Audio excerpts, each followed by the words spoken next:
오늘 우리가 읽을 세 번째 말씀은 시편 19장 1절에서 4절입니다. 구약 성경 시편 19장 1절에서 4절입니다. 하늘이 하나님의 영광을 선포하고 천공이 그의 놀라운 솜씨를 나타내는구나. 낮이 이 사실을 낮에게 말하고 밤도 이 사실을 밤에게 전하니 언어가 없고 들리는 소리도 없으나 그에게 전하는 소리가 온 세상에 퍼지고 그 전하는 말이 땅 끝까지 미쳤다. 하나님이 해를 위해 하늘의 집을 지으셨구나. 아멘. 이는 거룩하신 하나님의 말씀입니다.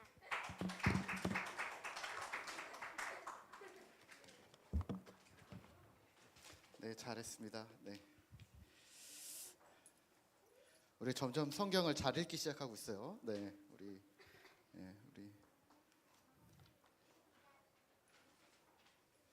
잘 읽는 분들이 많으셔서. 네. 자, 2024년 9월 15일 그리고 오순절 후 16번째 주일에 나오신 우리 성도님들을 환영하고 축복합니다. 네, 오늘 우리 추석인데요. 우리 옆에 분들과 인사할까요? 네, 잘 오셨습니다. 네, 잘 오셨습니다. 네, 그래요. 네. 자, 오늘은 말씀을 시작하기 전에 오늘은 퀴즈를 하나 진행하고 시작을 하도록 하겠습니다. 우리 친구들과 부모님들도 다 함께 하셔도 됩니다. 자, 오늘은 맞히면 코인. 네. 자, 오늘은 9문제입니다. 자, 오늘은요 각 도시, 각 나라의 랜드마크들인데요. 이 랜드마크가 어느 나라인지. 네. 근데 이름은 알아도 이 그림을 모를 수 있어요. 자, 그래서 한번 해보도록 할까요? 자, 우리 첫 번째 그림이 나오면 어느 나라인가? 네, 한번 눌러줘 보세요. 네, 자, 이 나라는 이거는 뭘지 어느 나라일지 어디죠? 네, 한국. 이게 뭔데요? 네, 이거 경복궁입니다. 경복궁. 네, 근데 대한민국입니다. 대한민국. 그러게요. 네, 자, 두 번째. 어렵지 않습니다. 자, 이건 어딜까요? 시은이. 그러니까 어느 나라? 이집트. 네, 세 번째는 뭘까요? 이건 어딜까요? 네, 뭔가. 뭔데요? 야, 안 간대 어디? 타지마할, 인도. 네, 자, 이번에 네 번째. 자, 네, 이번에 피사의 사탑 어느 나라? 이탈리아. 아빠는 몰랐던 것 같아요. 자, 그다음. 자, 이거 문다솔. 파리. 파리. 파리. 파리. 나도 모르게 파리가 나라인 줄 알았어. 문결. 프랑스 파리 에펠탑. 이거 레이디버그에 엄청 많이 나오죠, 그렇죠? 레이디버그의 항상 배경이 되는 에펠탑에서 매일 싸우죠. 그리고 에펠탑 많이 무너뜨리죠, 레이디버그가. 자, 그다음 또 눌러주세요. 이건 어딜까요? 자, 네, 시은이. 자유의 신성. 그래요. 자, 또 그다음에 이건 어딜까요? 네, 뭔가 그리스 뭘까요? 네, 맞았습니다. 네, 아테네 신전. 네, 야, 자, 이게 네, 자, 그다음 네, 문다솔. 홍콩 아닙니다. 네, 호주. 잠깐만, 시드니가 호주인가요? 그래요? 제가 사실은 퀴즈니까 그렇지 제가 나라 외국에 잘 안 나가가지고 호주 시드니요? 난 시드니가 나라인 줄 알았어요. 네, 오페라 하우스. 어떻게 알았어요? 네, 자, 이 마지막인가요? 자, 또 눌러주세요. 자, 네,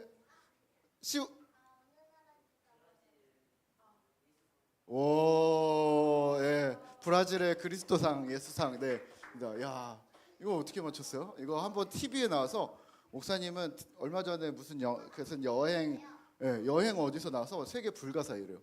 산 꼭대기에 예수님 상 저렇게 크게 했는데 저걸 어떻게 만들었을까? 이 고민을 사람들이 많이 하는 것 같아요. 자, 지금까지 보면요, 나라들을 보면 나라들의 존재하는 상징물들이 그 나라를 생각나게 합니다.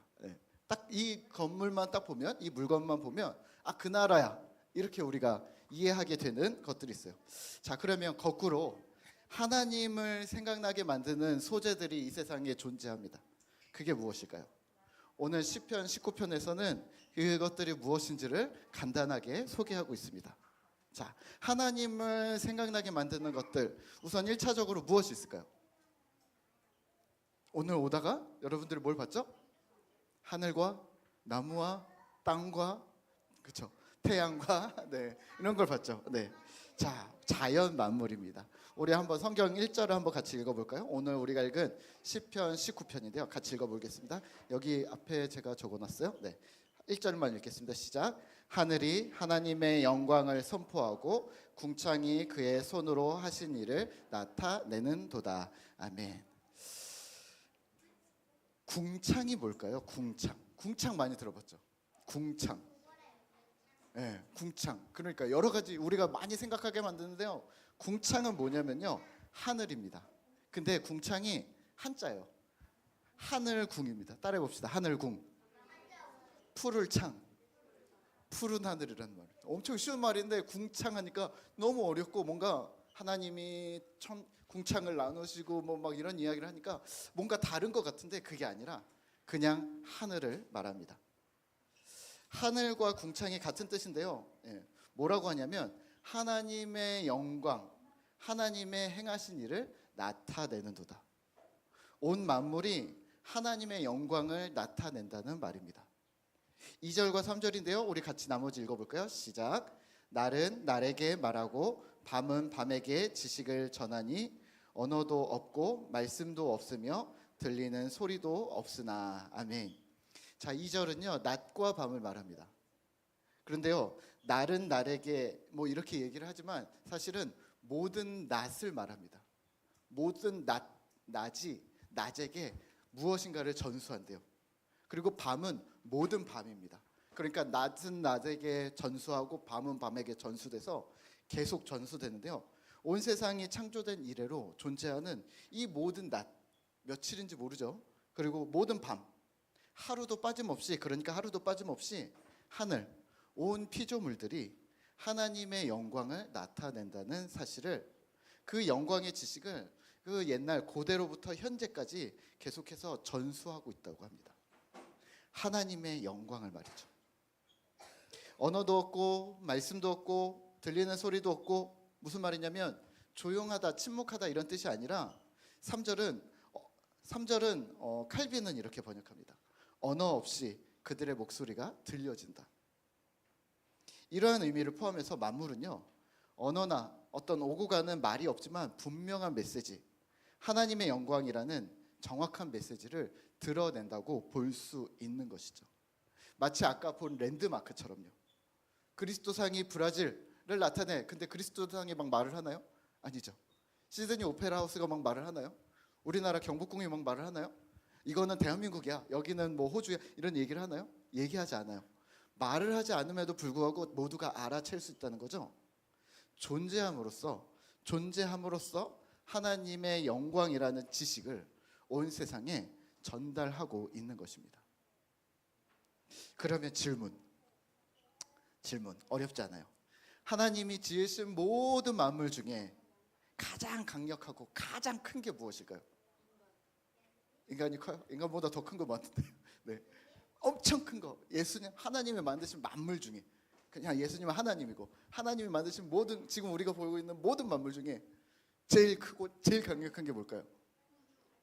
우리 우주. 약간 우리 조홍희 선생님이 제일 잘 알지 않을까요? 제일 크고 제일 강력한 게 뭘까요? 이거 몰라요? 이거 아무거나 얘기하세요. 아무거나. 제일 큰 거. 하여튼 제일 큰 거. 제일 큰 행성. 그렇죠. 태양입니다. 태양. 목사님 생각할 땐 태양인데요, 사람들이 다 그 생각하지 않았을까요? 네. 태양이야말로 제일 크고 제일 강력한 어떤 존재라고 볼 수가 있을 것 같은데, 오늘 시편 기자가 그런 생각을 한 것 같습니다. 시적인 표현이 많아서 그렇지 내용은 사실은 간단합니다. 우리가 얘기하는 햇님, 달님 하는 것처럼 햇님으로 이해하셔도 될 것 같습니다. 4절인데요. 4절에는 이렇게 얘기해요. 하나님의 해를 위해 하늘을 만드셨다. 그러니까 해가 중심이 아니라 해가 중심이 돼서 하늘도 하나님이 만든 거야. 왜냐하면 우리를 위해서도 만드셨지만 해를 위해서, 태양을 위해서도 만드신 거야. 5절과 6절에서는 이렇게 얘기해요. 낮과 밤이 바뀌는 것이 해가 들어왔다 나왔다, 해가 방에 들어갔다 방에 나왔다, 이렇게 하는 게 낮과 밤 아니냐, 그렇게 보이기도 하고, 또 중간에 해가 지나가다가 멈추지 않고 포기하지 않고 매일 힘있게 날이 바뀌고 태양이 뜨는 것처럼 또 그 열기에서 피하는 자가 없다, 이런 설명을 시적으로 합니다. 결론은 하늘과 궁창, 낮과 밤, 빛과 어둠, 이 모든 것들이 하나님이 만드신 피조물이고, 그 피조물들은 하나님을 생각나게 만드는, 하나님의 영광을 드러내는 랜드마크라는 겁니다.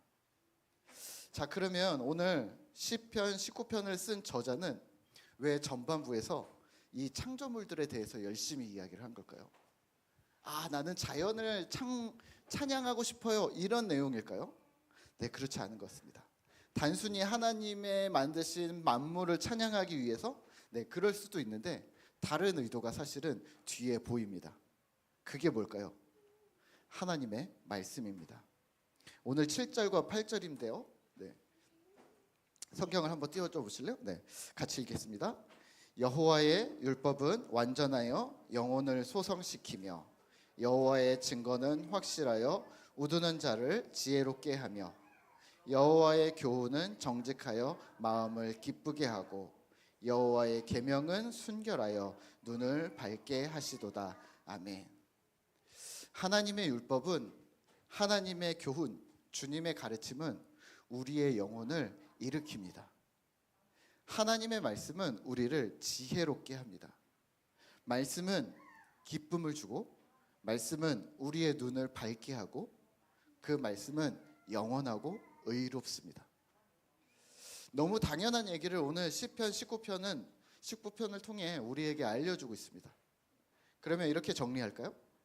시편 19편은 하나님을 찬양하면서 태양을 노래하고 하나님의 율법을 노래합니다. 마치 일반 계시와 특별 계시가 다르다, 뭐 자연은 자연이고 성경은 성경이야, 뭐 이렇게 분리하는 느낌을 얼핏 받으실 수 있지만, 하지만 유심히 보시면 태양과 율법이 비슷한 역할을 하고 있습니다. 태양이 하늘을 다스리는 것처럼 보여요. 온 자연을 다스리는 것 같이 보여요. 태양이 없어지거나 태양이 너무 세게 움직이면 지구와 모든 행성들이 어려움을 당할 것처럼 보여요. 또 해가 떠 있는 동안 낮 동안 그 빛과 열의 영향을 받지 않는 곳들이 없습니다.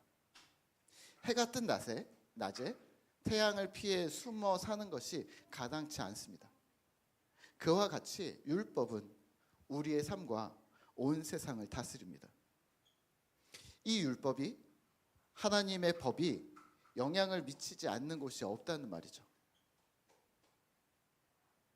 사람이 누군가를 속이거나 범죄를 행하거나 또 사람의 눈을 속일 수 있지만 하나님을 속일 수는 없습니다.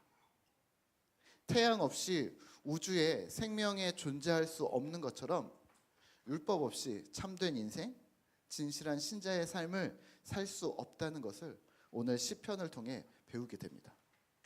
한번 따라해 볼까요? 하나님의 율법은 완전합니다. 한번 눌러줘 보실래요? 네. 하나님의 율법은 영혼을 살립니다. 한 번 더요. 자, 세 번째, 말씀은 우리를 지혜롭게 합니다. 말씀의 가르침은 정확합니다. 말씀은 순수합니다. 그래요. 하나님의 율법은 완전합니다. 하나님의 율법은 영혼을 살립니다. 이 말씀은 하나님의 율법이라 불리는 이 말씀은 우리를 지혜롭게 합니다. 그리고 이 성경의 가르침은 정확하고요. 이 성경은 순수합니다. 오늘 말씀을 묵상하며 우리는 무엇을 기억해야 할까요?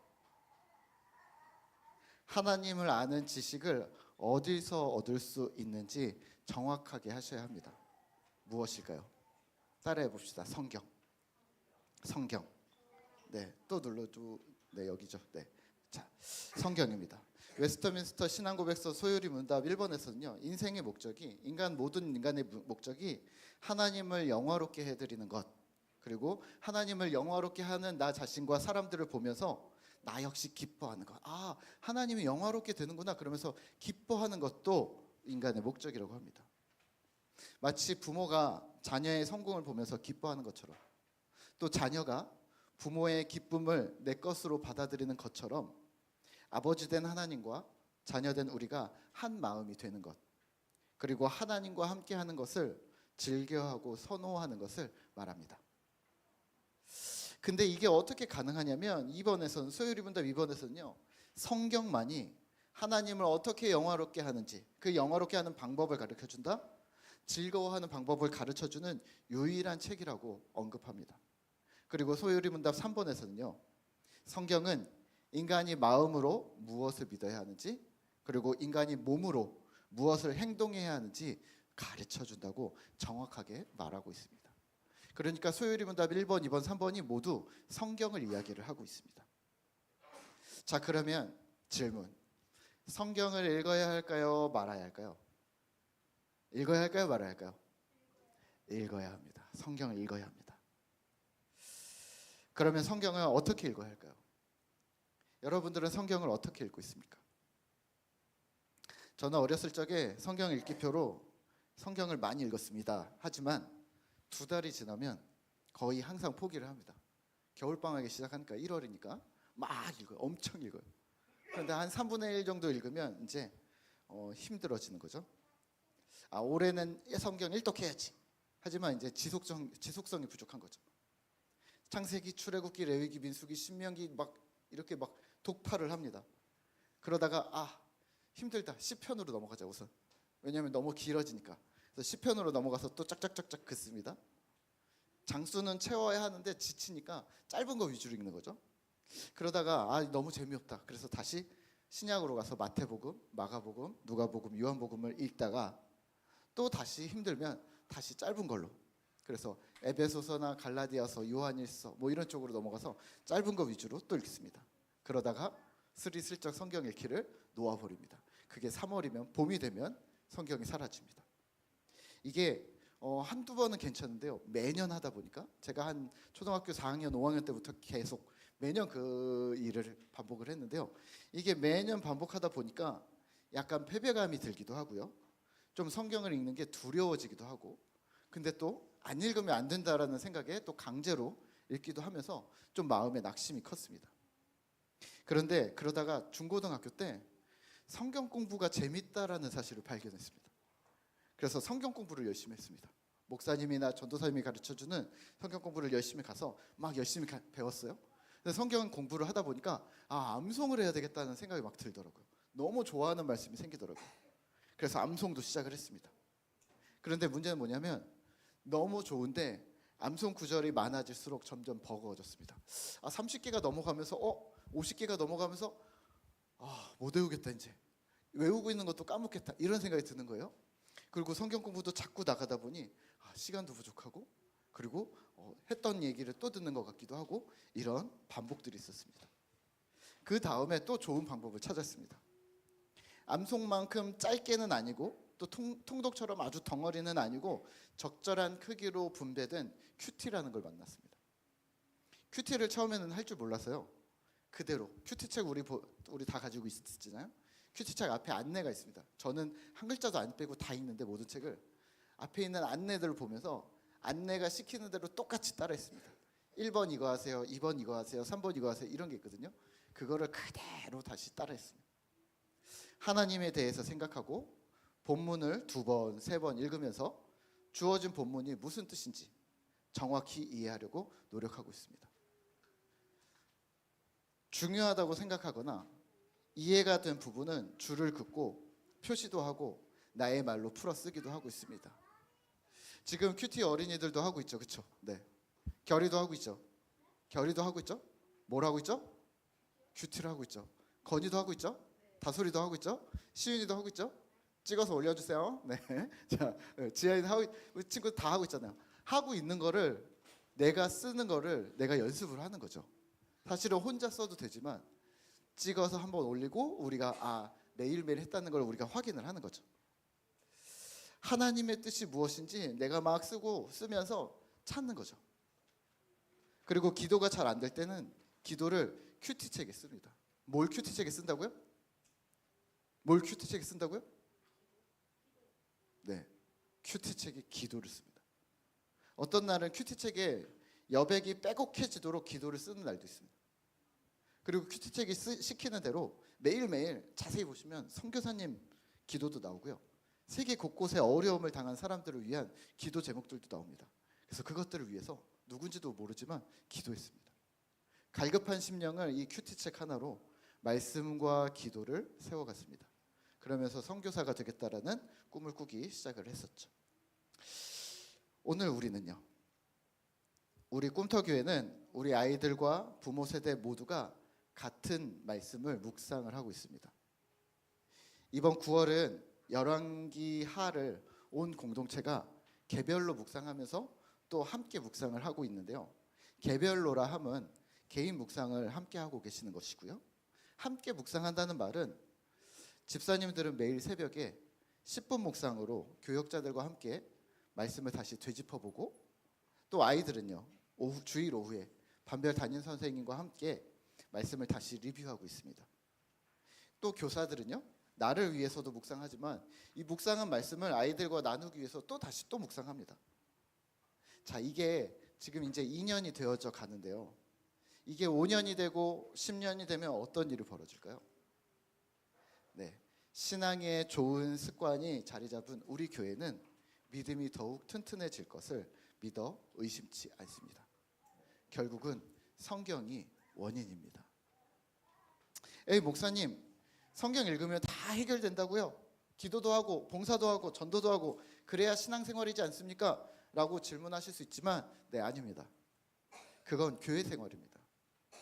성경을 읽는다는 말은요, 내가 주인이 되려고 했던 모든 삶이든 세상이든 또는 교회 안의 그 어떤 것이든 자기 주장을 내려놓고 하나님이 주인 되시도록 자리를 비켜드린다는 말입니다. 더 이상 내가 주인이 아니라 하나님이 주인이심을 의도적으로 고백하고 결정한다는 말입니다. 그러니까 말씀을 읽으시죠. 성경을 읽으시죠. 하나님의 음성을 글로 마음에 새기며 또 진실로 하나님을 내 삶의 주인으로 섬기는 그러한 신실한 꿈터 성도 되시기를 기도하겠습니다. 이 시간에 함께 우리가 내가 주인 삶은 모든 것 내려놓고 우리 함께 찬양하도록 하겠습니다.